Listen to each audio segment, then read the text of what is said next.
이 아베 정권은 식민 지배에 대한 책임을 얘기할 때마다 1965년의 한일 청구권 협정으로 다 끝났다고 말하고 있죠. 지금부터는 예고해드린 대로 그 허구성을 짚는 뉴스룸의 특별 취재입니다. 지금 보시는 것은 2015년 일본 외무성이 전 세계에 공개한 홍보 영상 가운데 일부입니다. 일본의 원조로 아시아가 번영할 수 있었다면서 그 대표적인 사업으로 서울 지하철과 포스코 건설을 꼽고 있습니다. Japan is resolved to continue to take on great responsibility, working hand in hand with the international community. 예, 일본이 1965년에 한일 청구권 협정 이후에 우리에게 보낸 것은 무상협력기금 3억 달러, 유상차관 2억 달러, 그리고 상업차관 3억 달러까지 모두 8억 달러였습니다. 전쟁을 일으킨 당사자로서 당연히 갚아야 할 책임이었지만 이를 원조라는 이름으로 둔갑시키고 스스로에게 면죄부까지 준 것입니다. 그리고 지금은 이를 통해서 강제징용에 대한 개인 배상도 끝냈다고 주장하고 있습니다. 저희 탐사보도 취재진이 일본 정부가 원조라는 이름으로 제공했던 8억 달러가 실제 어디로 어떻게 쓰여졌는지를 추적했습니다. 그 8억 달러 뒤에는 전범과 전범 기업이 있었고 그것은 지금 우리 경제가 일본에 끌려다니게 된 단초가 됐습니다. 먼저 전범 기업 미쓰비시에 의해서 납품가가 2배 가까이 부풀려진 서울 지하철 사업의 실체를 이지은 기자가 취재했습니다. 대망의 서울 지하철과 수도권 전기철도가 개통됐습니다. 서울을 포함한 수도권 지하철 사업은 1971년 착공했습니다. 건설 자금은 일본에게 빌린 8천만 달러. 4% 금리에 일본 기업들이 만든 객차와 부품만을 사용해야 한다는 조건이었습니다. 일본 거 아니면 차관을 안 주기로 돼 있어. 돈 빌려줄 때 돈 어떻게 쓰라는 거 승낙을 하는 쪽이 일본 거를 꼭 쓰라고 딱 돼 있어. 서울 수도권 지하철 사업을 수주한 곳은 전범기업 미쓰비시와 마루베니 등이 주도한 합작사였습니다. 당시 우리 경제정책을 총괄했던 경제기획원 내부 문건입니다. 애초 국무회의에 보고된 지하철 객차 예산은 84억 엔. 그런데 미쓰비시 등이 물가 상승을 이유로 1년여 만에 40% 넘게 차량 납품가를 올려 118억 엔이 됐습니다. 특히 해당 문건에는 우리가 공급받은 차량 가격이 일본 도쿄시가 납품받았던 가격보다 비싸다는 지적이 일본 국회에서 제기됐다는 내용도 있었습니다. 네, 이곳은 일본 국회 도서관 앞입니다. 미쓰비시와 미쓰이 등 일본 기업들이 한국의 지하철 객차를 납품하는 과정에서 가격을 부풀렸다는 당시 구체적인 기록이 확인돼 직접 찾았습니다. 1973년 9월 국회에서 열린 중의원 예산결산위원회의 기록입니다. 당시 질문한 사람은 사회당의 마츠우라 의원이었습니다. 일본 통상 대신이었던 나카소네 전 총리에게 한국의 민생 안정을 위하겠다면서 이렇게 비싸게 객차를 팔아도 되냐고 수차례 지적합니다. 네, 이렇게 일본 기업들이 한국에 납품한 객차는 186량, 총액 118억 엔이었습니다. 한 객차당 6,500만 엔이었습니다. 그런데 이들이 도쿄 지하철에 납품한 객차는 3,500만 엔인 것으로 드러났습니다. 이 사실상 2배 가까이 폭리를 취했다고 볼 수 있는 대목입니다. 서울 지하철 사업은 이후 미국에서도 논란이 됐습니다. 당시 미국 국회로 들어간 우리 정부의 로비 자금이 서울 지하철을 수주한 미쓰비시 계좌 등을 통해 흘러간 정황이 포착됐기 때문입니다. 실제 미쓰비시 상사 대표는 1977년 일본 국회 청문회에서 서울 지하철의 납품가를 빼돌렸고 일부는 한국 정부의 뇌물로 줬다고 밝혔습니다. 당시 일본 언론에 따르면 미쓰비시 등 일본 기업들이 서울 지하철 사업에서 빼돌린 액수만 22억 엔. 애초 우리가 지출하기로 한 객차 예산의 4분의 1에 달했습니다. 過去に対する反省謝罪というものに基づくこの経済協力だということが必ずしもはっきりしていませんから、一種のこの利権とそしてその一種のリベートの世界としてこの機会を捉えたそういう人たちもいたと思います。 JTBC 이지은입니다. 보신 것처럼 서울 지하철 건설에 투입된 일본 차관은 다시 전범 기업들에게 돌아갔습니다. 그런데 문제는 여기서 그치지 않았습니다. 당시 일본이 제공한 차관을 쓰기 위해서는 일본에서 생산된 특정 품목을 구입해야만 한다는 조건이 있었습니다. 화학과 플라스틱 제품이 대표적입니다. 이 품목들은 지금도 일본 수입 의존도가 가장 높은 품목들로 꼽힙니다. 유선의 기자입니다. 1972년 일본과 맺은 서울 지하철 건설을 위한 차관 계약서입니다. 차관을 일본의 물자와 용역을 위해 쓴다고 돼 있습니다. 돈은 빌려주지만 일본에서 만든 물건과 용역만 써야 된다고 못 박은 겁니다. 처음엔 공개 경쟁 입찰이라더니 철강제 등은 전범기업 미쓰비시와 수의 계약을 했습니다. 기술 이전 약속도 어겼습니다. 기술 용역에 우리 업체가 참여할 수 있도록 하기로 계약해놓고 뒤늦게 말을 바꿨습니다. 결국 우리는 기초적인 하청 작업에만 참여했습니다. 당시 일본이 빌려준 돈의 이율은 4.125%입니다. 2년 뒤 미국 차관의 이자보다 1% 넘게 높았습니다. 고금리로 돈을 빌려주면서도 화학 재료와 플라스틱 등 16개 핵심 품목들은 일본에서 사는 조건을 걸었습니다. 일본이 당시 정했던 화학, 광물, 플라스틱, 비금속 등은 지금도 일본 수입 의존도가 90%를 넘는 것으로 나타났습니다. 일부 목재류는 70%, 방직용 섬유의 일본 수입 의존도는 60%가 넘습니다. 이듬해인 1973년 열린 일본 국회 중의원 예결위. 아베 스케야 일본 사회당 중의원이 우리는 36년 동안 한국의 땅과 생명을 빼앗았다며 지금도 일본의 검은 안개가 한국의 발목을 잡고 있다고 지적했습니다. 검은 안개는 비리와 부당한 이득을 뜻합니다. 일본이 한국을 돕는 게 아니라 경제협력이란 이름으로 뒤에서 부당한 이득을 취하고 있다는 겁니다. JTBC 유선입니다. 일본이 건넨 8억 달러 가운데 3억 달러는 말씀드린 대로 무상경제협력기금이었습니다. 무상기금이 가장 많이 투입된 곳은 포항종합제철, 지금의 포스코입니다. 그런데 원래 일본은 무상기금으로 포항제철 건설에 부정적이었는데 갑자기 협력하겠다고 돌아섰습니다. 저희 취재진이 입수한 당시 문건에 그 속내가 드러나 있었습니다. 당시 일본에서 환경 문제로 공장을 짓기 어렵게 되자 포항제철로 활로를 뚫으려 한 것으로 보입니다. 두 기자가 차례로 전해드립니다. 1970년 한일협력위원회 총회 문건입니다. 일본 측은 철강, 알미늄 등의 공업을 위한 토지 이용과 관련해 공해 대책에 협력할 수 있는지 한국 측에 묻습니다. 공해 물질이 나오는 공장이라도 받을 수 있냐는 겁니다. 60년대 말서부터 환경에 일본의 제조업이 발달하면서 환경 문제가 계속 일어나게 되거든요. 가급적인 공해 산업을 한국 측에다 넘겨주는 것이 좋다. 실제 1950년대와 60년대 일본은 중금속 오염병인 이따이병과 미나마타병으로 환경오염 문제가 극심했습니다. 당시 제철소나 화학공장 등을 늘리는 걸 반대하는 목소리도 컸습니다. 이는 일본 니가타 대학 논문에서도 다뤘습니다. 제철업이 폐수가 많이 나오는 데다 생산량이 넘친다고 판단해 일본이 한국 같은 제3세계에 수출했다는 겁니다. 실제 한국과 일본이 포항제철 건설에 동의한 것도 1969년 말입니다. 전체 청구권 자금의 15% 수준인 1억 1948만 달러를 투입하는 협약을 맺었습니다. 무상협력기금 용도를 농업 분야로 국한했던 일본 정부가 갑자기 포항제철 건설에 동의해준 겁니다. 포항제철 건설은 당시 이를 수주했던 신일본제철과 미쓰비시 상사 등 전범 기업에게도 큰 이익을 안겨줬습니다. 아니 막대한 이익을 남겼을 거예요. 당연히. 엄청나게 큰 물량이니까. 그러면 당연히 이런 관련 회사들은 부침을 흘렸겠죠.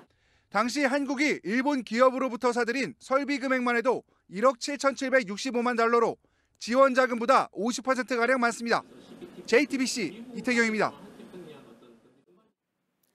방금 보신 리포트에서 생소한 단체가 등장합니다. 바로 한일협력위원회라는 곳인데요.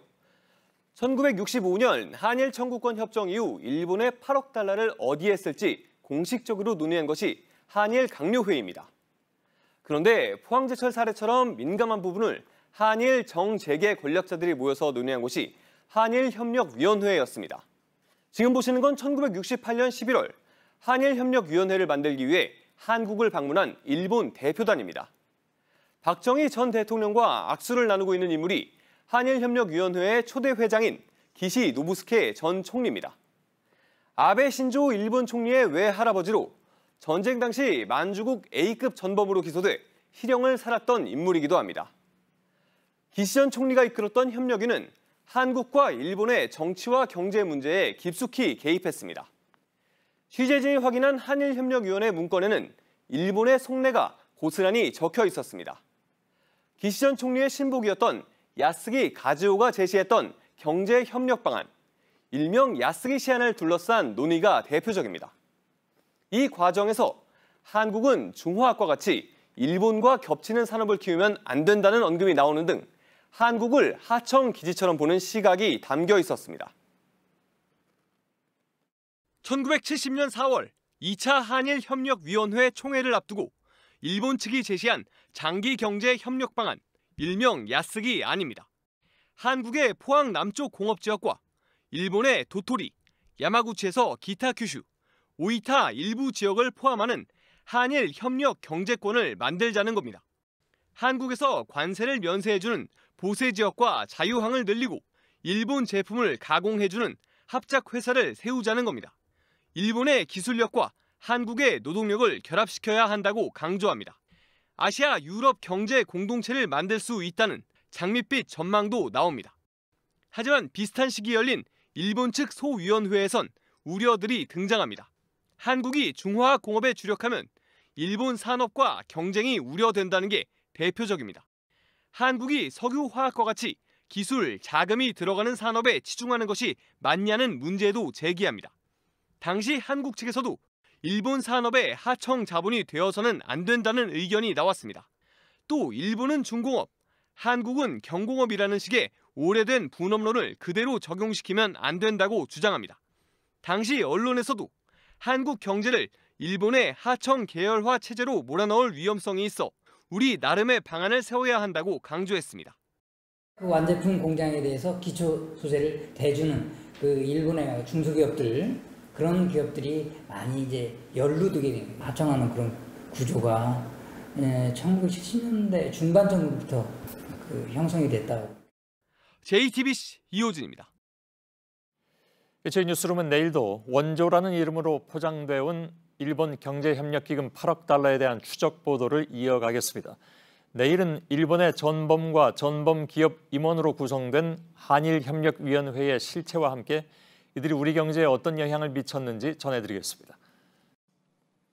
어제 예고해드린 대로 지금부터는 원조로 포장됐던 8억 달러를 앞세워서 우리 경제를 일본에 종속시키려 했던 한일협력위원회의 실체에 대해서 전해드리겠습니다. 첫 번째 보도는 저희가 입수한 1973년 9월 박정희 전 대통령과 한일협력위 일본 측 위원들의 면담록입니다. 당시에 김대중 의원 납치 사건으로 한일 관계가 급속하게 냉각된 상황이었죠. 지금까지는 그해 11월에 김종필 당시 총리가 박 전 대통령 친서를 일본에 전달해서 얼어붙었던 관계를 회복한 것으로 알려져 있었습니다. 그런데 면담록을 보면 2달 전에 이미 한일협력위가 해결사 역할을 했던 정황이 고스란히 담겨 있습니다. 먼저 이태경 기자입니다. 1973년 8월 8일 일본 도쿄의 그랜드 팔레스 호텔. 당시 유신을 반대하며 일본에 머물렀던 김대중 의원이 괴한들에게 납치됐습니다. 한국 정보기관이 개입한 증거가 나오자 일본 정부는 국권 침해라며 경제협력을 중단하겠다고 선언했습니다. 일본 국회에선 국교 단절까지 거론됐습니다. 납치 사건 50일이 지난 73년 9월 28일 기시 노부스케 전 총리 등 한일협력위 일본 측 위원들이 청와대를 찾았습니다. 냉랭했던 한일 관계와 달리 면담은 처음부터 화기애애했습니다. 주한 일본 대사를 샌드위치맨이라 부르며 웃음을 유도한 박 전 대통령은 납치 사건에 대해 처음으로 유감을 표명했습니다.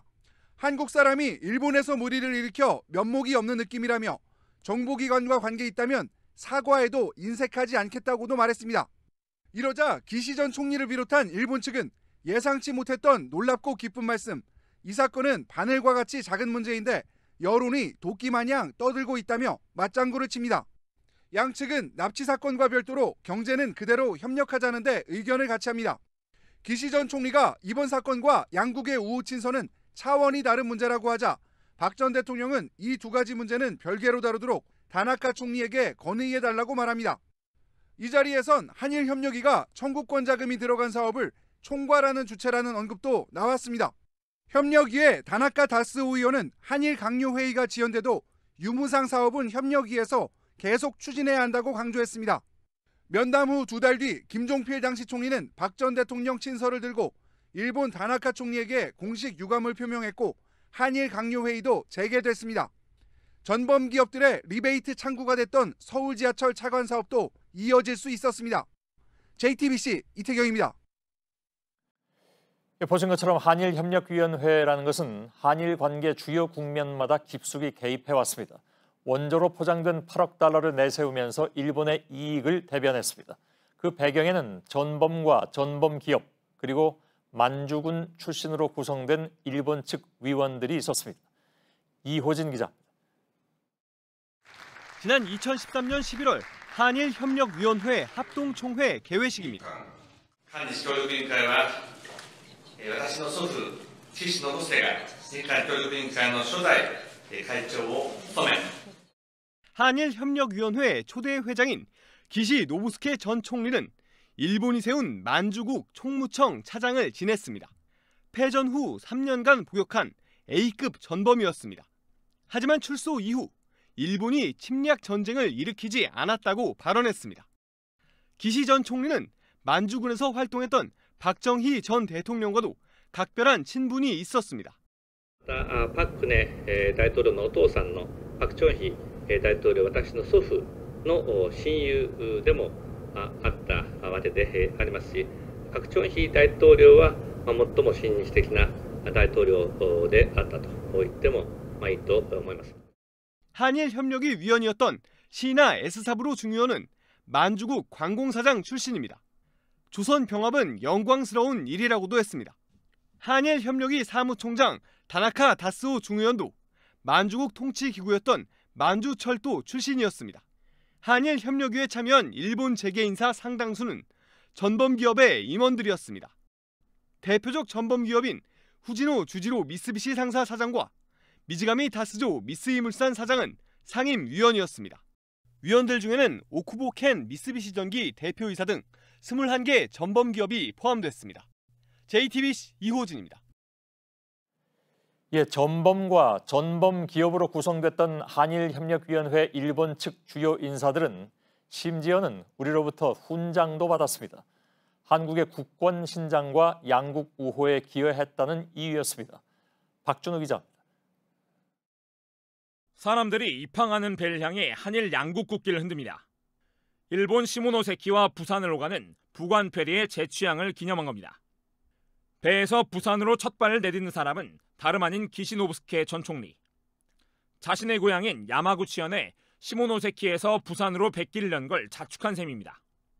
기시 전 총리의 지역구였던 야마구치현에서 외손자인 아베 총리도 정치적 입지를 다질 수 있었습니다.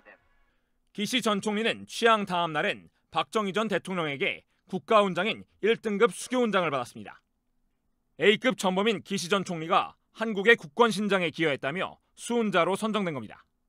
훈장을 받은 배경은 박 전 대통령의 신복이었던 이후락 당시 주일대사가 외무부 장관에게 보낸 문서에도 나옵니다. 기시 전 총리가 한일 우호에 큰 공헌을 했다며 다른 사람에게 먼저 훈장을 주면 서운해할 수 있던 겁니다. 실제 한일협력위원회 일본 위원들에 대한 서운은 기시 전 총리만이 아닙니다. 다나카 다스오 전 문무대신과 한일 경제협력 방안인 야스기안을 제안한 야스기 가즈오를 비롯해 노다 우이치 전 중의원, 일본의 군사력 확보를 주장한 후나다 나카 전 중의원 의장 등 모두 5명입니다. 당시 서운을 받았던 일본인들은 또 있었습니다. 1973년 산업훈장을 포상할 때 가장 큰 상인 금탁훈장은 전범기업인 신일본제철의 나가노 시게오 명예회장이 받았습니다. 포항제철 부사장과 이사, 경제기획원 차관보 된 그 밑인 은탑, 동탑, 홍조 근정훈장을 나란히 받았습니다. JTBC 박준우입니다. 이 문제는 탐사기획부 유선희 기자와 한 걸음 더 들어가 보겠습니다. 자, 먼저 박정희 전 대통령과 기시 노부스케 전 총리의 면담 내용은 처음 보는 것 같습니다. 이게 지금까지 공개가 전혀 안 됐습니까? 네, 언론은 나온 적이 없고 또 저희가 김대중 전 대통령의 측근들에게도 문건을 보여주면서 혹시 본 적이 있느냐 혹은 들은 얘기가 있느냐라고 물어봤지만 처음 보고 듣는 것이라고 확인을 했습니다. 이 문건을 보면 한일협력위원회가 지금 거론되고 있는 8억 달러의 자금에 상당한 영향을 미쳤던 것은 물론이고 또 정치 문제에도 해결사 역할을 했던 셈인 정황이 드러나고 있습니다. 또 박정희 전 대통령과 한일협력위원회의 긴밀한 관계가 곳곳에서 드러나고 있는데 한 곳을 좀 보겠습니다. 당시 자민당의 원로인 이시 미스지로 의원의 말을 보면 마음과 마음에 굳은 유대 관계가 있으니까 이런 때일수록 아무 말 없이 그저 손을 꽉 잡는다는 생각에 왔다라고 말을 합니다. 그러니까 김대중 전 대통령 납치 사건으로 한일 관계가 상당히 경색이 됐었지만 최소한 협력위원회 안에서만큼은 신뢰관계가 유지되고 있는 것으로 보입니다. 뭐 이거저거 따지지 말고 손만 꽉 잡자고 얘기했으니까요. 뭐 그건 다 정치적인 어떤 그 배경이 당연히 있는 것이고 그에 따른 이해관계가 그 안에 있었기 때문에 그렇게 됐으리라고 충분히 뭐 예상은 합니다. 한일협력위가 일본 자금 8억 달러의 사용처에도 상당히 그 영향을 미치는 것으로 우리가 지금 이 취재 결과 얘기하고 있지 않습니까? 이 자금에 대한 성격도 언급이 됩니까? 네, 기시 전 총리의 측근인 그리고 또 한일협력위원회 위원인 다나카 다스오 의원의 발언을 보겠습니다. 한일 경제협력에는 여러 가지 종류가 있는데 유상협력도 있고 거의 배상에 가까운 무상협력이 청구권 협정으로 추진되어 오고 있다 이렇게 말을 합니다. 그 표현은 뭡니까? 그러니까 거의 배상에 가까운 무상협력? 이건 무슨 뜻인가요? 이게 좀 단어의 문제로 보이는데 배상이라는 것은 불법행위에 대한 손해를 이제 갚아주는 것을 의미를 합니다. 하지만 당시에 일본은 전쟁도 또 식민지배도 불법으로 이렇게 생각하지 않았으면 인정하지 않고 있었기 때문에 당연히 배상도 할 수 없다 이런 입장을 유지하고 있었습니다.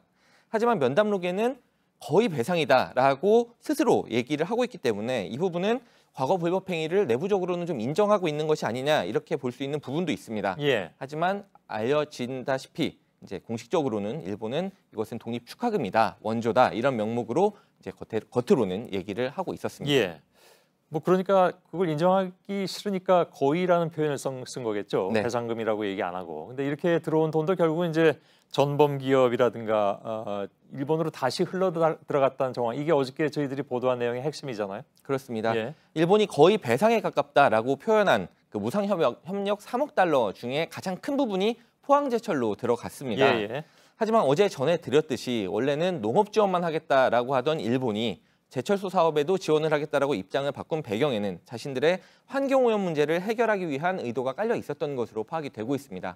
또 유상처간으로 건설된 서울 지하철의 경우에도 객차 가격을 거의 2배로 부풀리고 또 하기로 했던 기술 이전도 전혀 해주지 않은 정황이 드러나고 있습니다. 오늘 공개한 면담록도 보면 당시 일본 측이 서울 지하철 차관을 늦게 보내서 공사가 지연된 정황도 드러나 있습니다. 서울 지하철 사업의 경우에 이제 무상이 아니라 이자율이 굉장히 높았습니다. 그래서 약속을 이건 당연히 안 지킨 것이라고 봐야 되는 거겠죠. 그렇습니다. 그 4.125%였는데 당시 미국 75년에 미국이 제공한 AID 차관에 비해서도 1~2%가 높았습니다. 그리고 그보다도 실제 높은 이자로 빌린 3억 달러 상업 차관에 대한 내용도 이제 나오는데 국내에서도 이 문제는 상당히 거론이 됐었습니다. 한일협력위의 문건을 다시 보겠습니다. 우리 측이 이렇게 얘기를 합니다. 단기 고리에 민간 차관이 압도적이어서 차관업체의 8할 이상이 부실 기업이 되고 있다라고 우려를 하니까 하지만 일본은 업체가 알아서 하는 것이지 협력위가 개입할 수 없다 이렇게 선을 그어버립니다.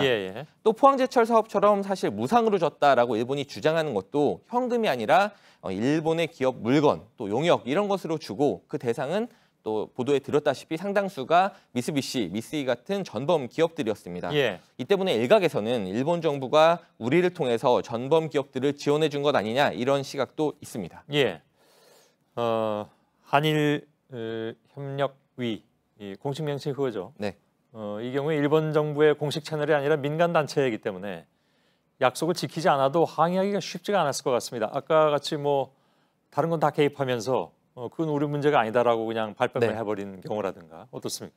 그렇습니다. 한일 관계 전문가인 유인호 교수가 논문으로 한일 협력위의 성격을 정리한 것이 있는데 잠깐 보겠습니다.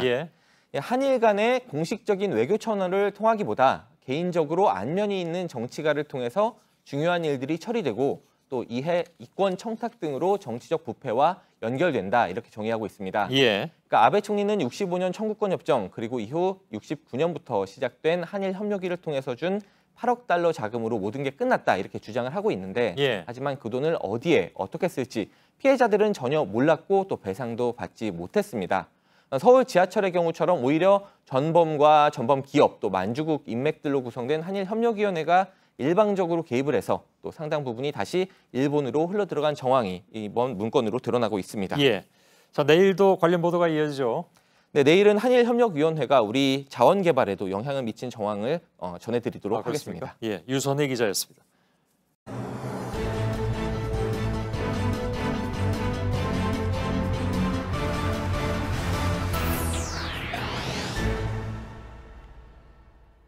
뉴스룸의 앵커 브리핑을 시작하겠습니다. 1961년 8월 군부 쿠데타를 일으킨 지 석 달이 지난 후에 당시 국가재건 최고회의 박정희 의장은 일본에 친서를 보냅니다. 근계, 귀하에게 사신을 드리게 된 기회를 갖게 돼서 극히 영광으로 생각합니다. 그것은 한국의 최고 권력자가 일본의 막부 실력자에게 보낸 편지 글의 시작이었습니다. 편지를 받은 사람은 기시 노부스케, 1930년대 만주국 산업차관을 지내면서 식민지 수탈을 주도했고 1940년대 도조 히데키 내각에서는 상공부 대신을 역임한 A급 전범이자 지금의 총리 아베 신조의 외할아버지이며 아베에게는 절대적인 영향을 끼친 사람이기도 합니다. 과연 과거를 딛고 양국이 미래로 향해야 한다는 간절함 때문이었을까? 그는 2년 뒤인 1963년 8월에 두 번째 친서를 보냅니다. 한일 회담의 조기 타결을 위하여 배전의 협조 있기를 바람하지 않습니다. 친서를 직접 전달한 인물은 화신백화점 사장을 지낸 박흥식. 영화의 실제 모델로도 잘 알려진 그는 해방 후에 반민특위에 의해서 첫 번째로 체포된 특급 친일파였습니다. 어제와 오늘 그리고 며칠 동안 뉴스룸은 1965년 한일 청구권 협정 체결 이후에 감춰진 이야기를 취재해서 전해드리고 있는 중입니다. 어제는 협정의 대가로 들어온 일본의 돈이 결과적으로는 다시 일본의 전범 기업으로 되돌아갔다는 내용을 보도해드렸고 오늘은 박정희 전 대통령과 기시노부스케 전 총리를 앞세운 한일협력위원회의 면담 문건을 입수해서 전해드렸습니다. 이럴 때일수록 아무 말 없이 손을 꼭 잡고 가자.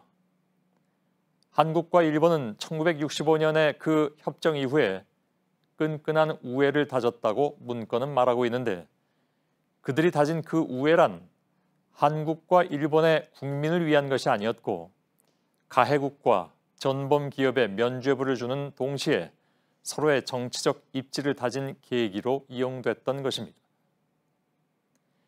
그 미략 아닌 미략은 빌미가 되어서 그의 외선자로 대표되는 일본의 극우는 한국은 믿을 수 없는 나라라면서 으름장을 놓고 있는 형국이죠. 오늘 보도해드린 내용 가운데 잘 알려지지 않은 역사적 사실은 또 하나가 존재합니다. 1970년 한일 국교 정상화 5년을 맞이한 한국의 대통령은 강제징용과 식민지 수탈에 앞장선 2차 대전의 A급 전범 기시 노부스케에게 한국의 정부가 수여하는 1등급 훈장인 수교훈장 광화대장을 수여했습니다. 아마도 그의 외손자인 아베 신조는 할아버지가 받은 그 훈장을 보면서 한국은 믿을 수 없는 나라라고 되뇌고 있을지도 모르겠습니다. 오늘의 앵커 브리핑이었습니다. 아베가 입을 열 때마다 거론하는 1965년의 한일 청구권 협정. 그러나 그 협정으로 들어온 돈이 어떻게 누구를 위해 쓰였는가, 즉 일본의 전범 기업이 개입해서 그 배를 불리는 데 쓰였다는 사실을 저희는 지난 이틀간의 보도로 전해드렸습니다. 어제 예고해드린 대로 지금부터는 원조로 가장한 8억 달러로 일본이 우리 자원 개발 사업에도 영향을 미친 정황을 전해드리겠습니다. 1970년 박정희 정부는 제주도 남쪽 대륙붕지대 이른바 제7광구 개발을 선포했습니다. 많은 분들이 기억하시죠? 그 당시 국민들은 산유국의 꿈에 부풀기도 했습니다. 그런데 1972년 한일 양국은 이 7광구를 공동 개발하기로 전격적으로 합의했습니다. 그 배경에는 일본 협력기금 8억 달러를 앞세웠던 한일협력위원회가 있었습니다. 당시 맺은 독소조항으로 7광구는 30년 넘게 방치되고 있고 심지어 9년 뒤면 일본으로 넘어갈 수도 있습니다. 유선희 기자입니다. 1969년 유엔이 동중국해 대륙붕의 석유 매장 가능성이 크다는 보고서를 발표합니다. 곧바로 우리 정부는 해저 광물자원 개발법을 만들어 제주도 남쪽에 7광구를 설정했습니다. 대륙붕은 해변에서 깊이 약 200m까지의 완만한 경사의 해저 지형을 말합니다. 당시 국제법 판례에 따르면 대륙붕은 기존 대륙에서 이어지는 연장선에 의해 개발권을 정했습니다. 대륙 연장선으로 한반도에서 이어지는 7광구 대부분이 우리 소유로 볼 수 있었습니다. 그런데 일본이 자신들의 영토와 가깝다며 이른바 중간선 경계를 주장했습니다. 당시 상황은 우리에게 유리했습니다. 69년 북해 대륙붕 소유권 판결에서 대륙 연장론이 채택됐고 우리가 먼저 7광구를 설정했기 때문입니다. 그런데 72년 9월 한일 강요회의에서 양국은 7광구 공동개발 원칙에 전격 합의합니다. 그 배경엔 다름 아닌 한일협력위원회가 있었습니다. 일본이 반발하던 1970년 8월 열린 한일협력위 상임위 회의록입니다. 기시 노부스케 전 총리의 신복 야스기 가즈오 위원이 해양 개발에 대해선 무식하지만 대륙붕 공동개발의 원칙을 정해 양국 정부를 설득하자고 제안합니다. 야스기 위원 제안 석 달 만에 한일 강요회담에선 실무자 협상이 시작됐습니다. 당시 강요회의 준비 문건입니다. 우리에게 상황이 유리했는데도 외무부에선 대륙붕 문제로 한일 간 정치적, 경제적 협력 관계에 영향을 주면 안 된다고 우려합니다. 양국 실무진 입장이 팽팽하던 72년 8월 한일협력위 환영회에서 야스기 위원은 김종필 당시 국무총리에게 해양 자원은 공동개발이 적합하다고 말했고 김 전 총리는 합시다라며 응답합니다. 한 달 뒤 양국은 공동개발에 합의했고 78년에 정식 협정이 발효됐습니다. 하지만 일본은 87년 이후 갑자기 입장을 바꿔 개발을 중단했고 7광구는 30년 넘게 사실상 방치되고 있습니다. 방금 전해드린 7광구 해역입니다. 74년 일본과 대륙붕 협정을 맺을 때만 해도 대륙 연장론에 따라서 한반도에서 이어진 7광구의 대부분이 우리 영향권이었습니다. 하지만 85년 국제사법재판소는 대륙붕의 경계를 두고 다른 결정을 내립니다. 육지에서 이어진 대륙 연장선이 아니라 육지로부터의 거리가 기준이 된다는 겁니다. 만약에 이 판례가 적용이 된다면 7광구의 상당 부분이 일본의 영향권에 놓이게 됩니다. 일본은 이 판결이 나온 뒤부터 공동개발에서 발을 빼기 시작했습니다. 이 내용은 이태경 기자가 전해드리겠습니다. 1979년부터 87년까지 한일 양국은 7광구에서 7개 공구를 뚫었습니다. 이 중 2곳에선 가스가, 한 곳에선 석유가 나왔습니다. 많은 양은 아니었지만 가능성은 충분했습니다. 하지만 국제법 판례가 바뀐 이후 일본은 공동개발에서 서서히 발을 뺐습니다. 90년대 초 2차 탐사 당시 자료만 검토하더니 2001년엔 아예 탐사 중단을 선언했습니다. 2010년엔 가능성이 없다며 일방적으로 공동연구를 종료했습니다. 일본의 일방적인 중단에 우리도 개발을 하지 못하고 있습니다. 74년 맺은 협정에서 한쪽이 개발을 하지 않으면 다른 한쪽도 개발할 수 없다고 못 박은 조항 때문입니다. 모든 상황이 한국과 일본의 정부 승인이 없으면 진행이 안 되는 구조예요. JDG 구역에서 자원 개발을 못하는 이유가 됐죠. 한일 대륙붕 협정 기한은 2028년, 9년밖에 남지 않았습니다. 협정이 끝나면 일본이 바뀐 국제법 판례를 내세워 7광구 대부분을 차지할 가능성도 있습니다. 정부산하연구소인 한국해양수산개발원은 일본의 일방적인 중단에 대해 국제재판 제소를 고려해야 한다는 보고서도 냈습니다. 협정을 이렇게 일방적으로 개발 중단 선언을 하고 한 것도 명백하게 이것은 제가 봐서는 이 개발 협정을 자의적으로 해석한 그 국제법 위반이다. JTBC 이태경입니다.